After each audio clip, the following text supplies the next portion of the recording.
Le président Houphouët ne voulait pas de ces bains de sang en Afrique du Sud, ni aujourd'hui ni demain.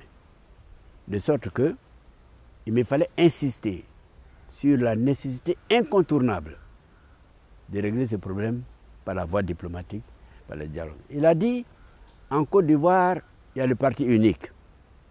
Nous dialoguons au sein du parti unique. Je dialogue avec les pays voisins. Je dialogue avec tous les pays d'Afrique.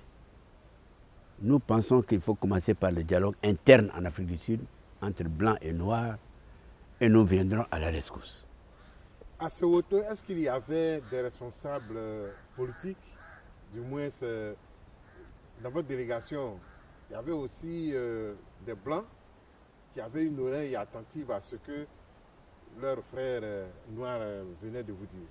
Pendant toute la visite, depuis le premier jour jusqu'au dernier, j'étais avec le ministre de l'Information de l'Afrique du Sud.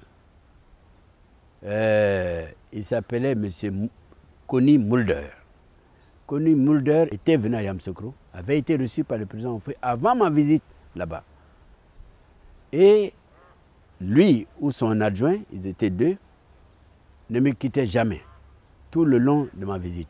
Donc ils ont entendu de visu tout ce que j'ai dit et fait en Afrique du Sud.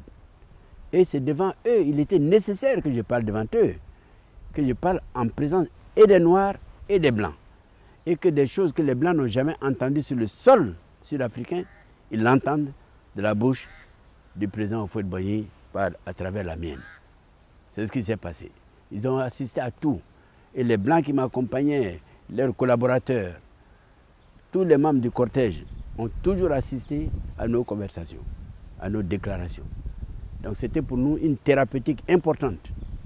C'était important de leur parler directement, sans peur ni crainte et sans hésiter, sans même avoir peur de leur manquer de respect, etc. Nous étions d'accord sur cette franchise réciproque, parce qu'ils connaissaient la position de Houphouët-Boigny, ils savaient qu'il avait du respect pour eux, mais il leur disait la vérité, par ma bouche. Voilà, donc ça s'est bien passé, ils ont assisté à tout. M. Connie Mulder était le ministre de l'Information et de l'Intérieur. Ministre de l'Intérieur et de l'Information. Voilà. C'est-à-dire que c'était quand même une personnalité politique assez bien placée. Presque le numéro 2 ou 3 du régime. Connie Mulder était très puissant. Intérieur et Information. Et son adjoint s'appelait M. Rudy. M. Rudy, quand M. Mulder ne pouvait pas être là, c'est lui qui m'accompagnait. Un bel athlète qui était très fort dans le tennis, joueur de tennis. Il était aussi le ministre adjoint de l'Information. Après ces échanges protocolaires, quelle a été la suite maintenant de la réception à Soweto? Alors la réception s'est très bien déroulée, tout le monde a pris quelque chose à boire, à manger, etc. Et il y a eu les discours. C'est là où vraiment, je peux dire, ça a été le clou de notre visite. Après que M. Mampouya m'a souhaité la bienvenue et salué l'initiative du président Houphouët-Boigny, qui avait été condamné par le reste de l'Afrique, comme je vous ai dit, l'Afrique indépendante, noire, eh bien, ils m'ont donné la parole. Et j'ai parlé du mur de peur, le mur de sang, le mur de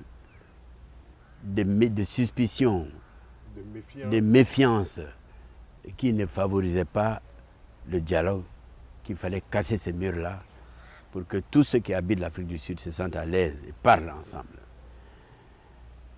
Je leur ai expliqué la conception du dialogue du président Houphouët-Boigny et les actes posés concrètement en faveur de ce dialogue depuis des années. Depuis des années. Et aujourd'hui, l'Afrique du Sud, c'est le clou. Parce qu'il n'y a pas plus difficile à découdre que l'apartheid. C'est une affaire, dit-on, raciale, mais c'est une affaire aussi, surtout économique. C'est économique. Les Noirs travaillaient de leur côté, mais pour les Blancs. Parce que vous savez que le Cap de Bonne-Espérance, c'est la route vraiment de l'Occident, du pétrole, de tout ce qui passe pour le développement industriel de l'Occident. Et tout le monde sait que l'Afrique du Sud est riche. Les mines, l'or, le diamant. Et c'est la route du pétrole, comme je l'ai dit. Bon, il y avait aussi cela. Et à l'époque, quand vous regardez les actes apartheid, de l'apartheid contre les Noirs, 80% sont en caractère réellement économique. C'est-à-dire les Blancs de l'Afrique du Sud avaient peur du communisme, que le communisme s'installe en Afrique du Sud. Déjà en Angola, pas trop loin, et vous savez que c'était le régime révolutionnaire qui se battait pour l'indépendance des colonies portugaises. Et ils avaient une peur bleue de voir les graines du communisme plantées en Afrique du Sud, semées en Afrique du Sud. Et ils avaient le soutien de l'Occident de façon totale. D'ailleurs, les Blancs qui étaient là sont d'origine européenne, la plupart. Ils sont venus de Hollande, d'Irlande, de France, d'Allemagne, de partout. Après la guerre, beaucoup sont venus en ce moment-là, renforcer l'Afrique du Sud. Donc, il y a tous ces aspects qu'il faut prendre en compte pour comprendre l'apartheid et comprendre ce qui se passait en Afrique du Sud à cette époque. C'était une guerre raciale, certes, mais économique, idéologique, politique, tout. De sorte que le président Houphouët-Boigny savait très bien cela. Le président Houphouët-Boigny, certes, était du côté de l'Occident, on le sait, il avait choisi son camp, mais c'était l'Occident ouvert qui acceptait la promotion de l'homme noir, puisque lui-même, après quelques combats ici, est devenu député en France, vous le savez, ministre en France, président de la République de Côte d'Ivoire. Donc il avait prouvé que l'homme noir, quand il était libre, est un homme intelligent, est un homme capable, bien qu'on soit moins pourvu. On a moins d'armes, on a moins d'usines, etc. Mais on est des hommes. Il avait prouvé. Il avait prouvé et il fallait aller le dire là-bas. Je crois que c'est comme ça qu'il faut comprendre le sens de notre mission. Et il était persuadé que, ou de son vivant, ou après lui, ce dialogue porterait des fruits. Comment est-ce que la réception a pris fin? Soweto, la réception s'est terminée vers 19h. Parce que, vous savez, ils étaient, je vous dis que mes hôtes étaient rouges de peau, parce qu'ils étaient inquiets jusqu'à la dernière minute. Ils commençaient à faire noir, ils avaient peur qu'un coup vienne de quelque part, que ce soit contre eux ou contre moi, mais les risques étaient de tous les côtés. Il fallait partir. Ils me pressaient. Mais j'ai eu le temps de faire tranquillement mon discours. Ils ont répondu. Et ceux qui sont arrivés pour la réception, les grands combattants de la liberté, anti-apartheid, eh bien, ils étaient là. Ils sont sortis de Maquis, ils sont sortis de la montagne, ils sont venus de partout. Ils ont pris la parole pour dire devant les Blancs, pour la première fois, devant les Blancs, ce qu'ils en pensaient. Ils n'ont pas été tendres. Et j'ai vu jusqu'où allait le mal. Il était profond. Après, j'ai repris la parole pour leur dire que malgré tout cela, le président Houphouët-Boigny croit plus à l'effet, aux effets du dialogue que de la guerre. La guerre, c'est le sang.